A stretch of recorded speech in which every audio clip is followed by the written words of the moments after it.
एक राज था ब्लैक हिल टनल। गांव वाले इस सुरंग का नाम लेते हुए भी डरते थे।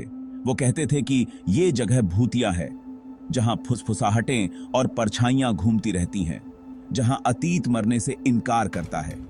इस सुरंग के बारे में कई कहानियां मशहूर थीं, दुर्घटनाओं की कहानियां, लापता होने की कहानियां और एक भूतिया ट्रेन की कहानी जो रात में सुरंग में घूमती थी। लेकिन सच्चाई सुरंग की तरह रहस्य में डूबी रही। जॉन, सैम और एम्मा वहां के नहीं थे। वो तो शहर के रहने वाले थे, एडवेंचर की प्यास लिए कंट्री साइड आए थे। उन्होंने वो कहानियां सुनी थीं, जरूर। हर एडवेंचर को एक भूतिया कहानी की जरूरत होती है। भूतों पर कौन यकीन करता है वैसे? सैम ने उपहास किया था, उसकी आंखों में शरारत झलक रही थी। वो तीनों में सबसे ज्यादा निडर था, हमेशा चुनौती के लिए तैयार। एम्मा, जो ज्यादा सावधान रहती थी, कांप उठी थी। सावधान रहने में कोई हर्ज नहीं है, उसने धीरे से कहा था। लेकिन वो भी अज्ञात के आकर्षण का माना नहीं कर सकी, और इसलिए अंधेरी भरी एक रात वो खुद को ब्लैक हिल टनल के मुहाने पर पाए। हवा में फुसफुसाती एक चुनौती स्वीकार की गई। जैसे ही वो अंदर गए, हवा ठंडी हो गई। सीलन और मिट्टी की गंध उनके नथुनों में भर गई। डूबते सूरज की रोशनी सुरंग के मुंह से निकल गई। अंधेरा उनके चारों ओर छा गया। जॉन ने अपनी टॉर्च जलाई। किरण ने अंधेरे में एक हिलती हुई राह बनाई। दीवारों से नमी टपक रही थी। खुरदुरे पत्थर उनके हाथों के नीचे ठंडे और स्याह थे। उनके कदमों की आवाज सन्नाटे में गूंज उठी। जैसे जैसे वो आगे बढ़ते गए, अंधेरा मानो जिंदा हो गया। वो मुड़ा, घूमा, उनकी आंखों से खेलता रहा। एम्मा की रीढ़ की हड्डी में सिहरन दौड़ गई। इस जगह में जान थी। सन्नाटा एक फीकी आवाज से टूटा। पानी की टप टप की आवाज, धीमे स्थिर दिल की धड़कन की तरह। फिर सरसराहट हुई, जैसे कोई जमीन पर घिसट रहा हो। क्या तुमने वो सुना? एम्मा फुसफुसाई। उसकी आवाज तनाव से भरी हुई थी। ये बस चूहे हैं, जॉन ने कहा, आत्मविश्वास से भरे होने का नाटक करते हुए। लेकिन उसे भी बेचैनी महसूस हुई। आवाजें बहुत सोची समझी थीं, बहुत करीब थीं। फिर आई एक फुसफुसाहट, एक धीमी शोकाकुल आह जो दीवारों से ही निकलती हुई प्रतीत हो रही थी। यह एक ऐसी आवाज थी जो दुख, हानि, किसी प्राचीन और गहरे अशांत चीज की बात करती थी। सेक्शन 5, दूरी मईन 1, झिलमिलाहट। वो आगे बढ़ते रहे।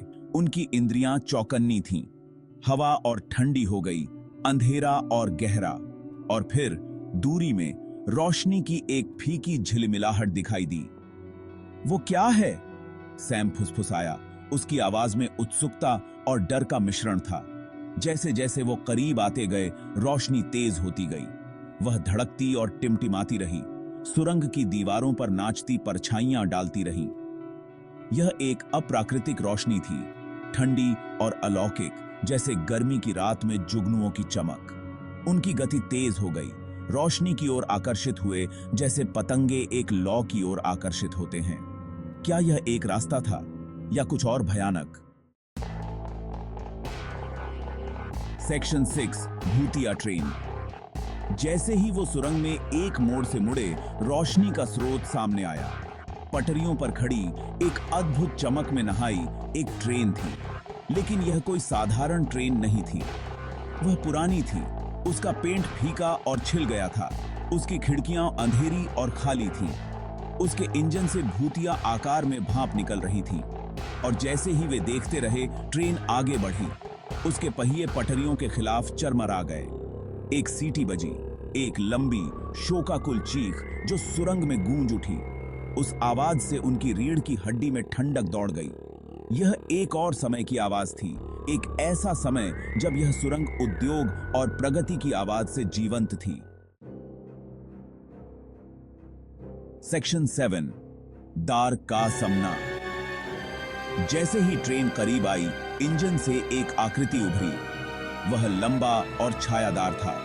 उसके किनारे धुंधले और अस्पष्ट थे, लेकिन उसकी आंखें एक भयानक रोशनी से जल रही थीं। उन पर गौर से केंद्रित थीं। आतंक, कच्चा और आदिम दोस्तों को जकड़ लिया। वे अपनी जगह पर जम गए, हिलने डुलने में असमर्थ, सांस लेने में असमर्थ, जैसे ही ट्रेन उन पर आ गई। और फिर जैसे ही ऐसा लगा कि वे भूतिया ट्रेन द्वारा निगल जाएंगे, वह गायब हो गई। रोशनी, आवाज, खुद हवा भी टिमटिमाती और विकृत होती हुई प्रतीत हुई।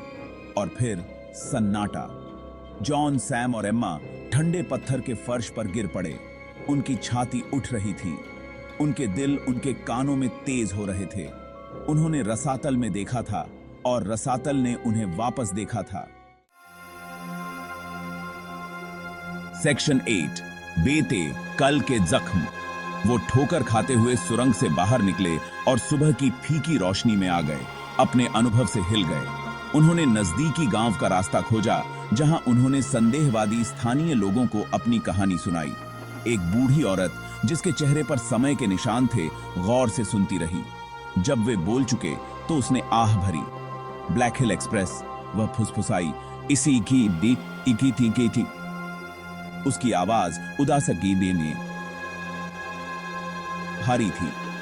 उसने उन्हें कई साल पहले हुई एक भयानक दुर्घटना के बारे में बताया। एक ट्रेन जिसमें बहुत ज्यादा यात्री सवार थे, सुरंग के अंदर पटरी से उतर गई थी। कई लोगों की मौत हो गई थी। कहा जाता है कि तब से उस त्रासदी के शिकार सुरंग में भटकते रहते हैं।